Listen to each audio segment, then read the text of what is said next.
The NBA is in deep talks about adding one of the most league-changing things of all time. I wouldn't say of all time, but definitely for the past couple years. A report came out via Shams saying that the NBA and the Players Association are expected to agree on moving the age eligibility for the NBA draft from 19 to 18 years old. That means that if all of this goes through, we are now able to have players come straight out of high school into the NBA, which is a very controversial subject when it comes to a lot of NBA fans. Some feel that they're not ready for the NBA, both financially, mentally, and skillfully, and others feel, well, they could be ready and they don't want to go and risk getting injured in college. You know, they don't want to go through all that stuff when they could just go straight to the NBA and make an impact right away. So we're going to be talking about that for a little bit and going into a little more of the statistical side of it and see how it goes. So I just want to start by saying I think that they should lower the age down to 18 because I love the story behind it. When you look at players like Kobe and LeBron as well, it's just like they have all that hype in high school, and you can't help but wonder if maybe that hype would have died down in college and they wouldn't have been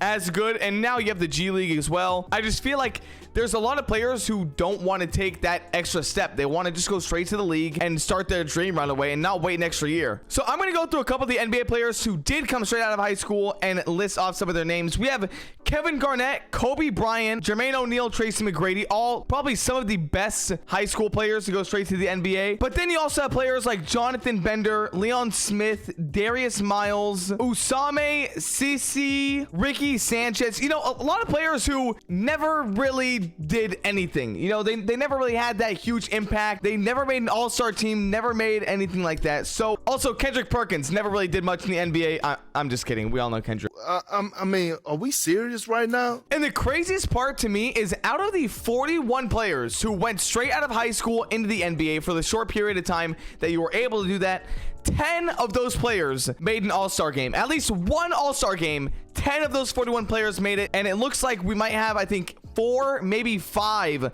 of those 41 players make the NBA Hall of Fame. Crazy, to be honest. If you really look at it, we've seen a lot of amazing players come straight out of high school for sure, and I think that really shows. But you also have to think about the other 31 people who never made an all-star game, never had that crazy of a career. You know, it's hard to go through and look at the individual stats for everyone and see, okay, this guy had a mediocre career and this guy had a terrible career. You just have to kind of assume that if they didn't make an all-star game, they weren't really there. You know what I mean? They weren't really that guy. They weren't that guy on their team. The other thing that comes with this is everyone is saying that LeBron James may have paid off the league or just been very involved in talks about getting this rule change. That way, Bronny James could get drafted next year. If this goes through within this year and this happens next year, we could be seeing an NBA draft with Bronny James, Victor Wembenyama, and Scoota Henderson in it, and many others, obviously. That is just crazy. That could be an insane draft. I'm not that deep into the draft, so I may not know some of the other people that you guys know. But that is crazy. That is just crazy. Especially because we all knew that we were going to see LeBron James and Bronny James play in the league together. I mean, that's all LeBron has been talking about. But to see it happen in less than a year would be just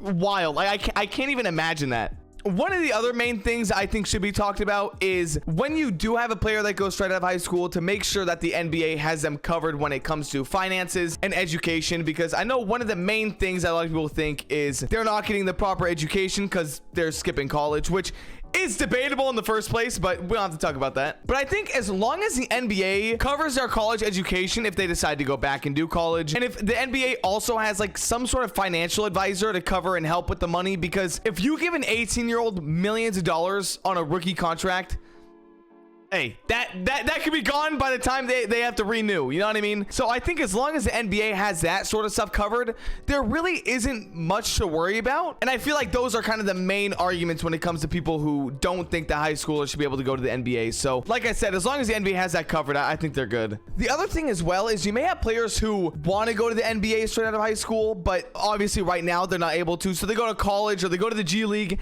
They end up getting injured, and now their dream of being in the league is gone. So it's like, it's a very sucky situation if you think about it in a lot of ways. But I think it is best for the league if they allow this to happen again, because you have seen it has at least worked for some players. You know what I mean? It's not like there was 41 players who went to the NBA and only 2 of them were all-star players. Like, it shows that there are high schoolers out there with NBA level skill who can jump to that league. What do you guys think? Should the NBA allow players to get drafted straight out of high school, or should they have to go to college or G League? Let me know down in the comments below. I upload every other day at 3 p.m. PST, so be sure to like and subscribe. It helps out a lot more than you think. I'll see you guys in the next one. Later.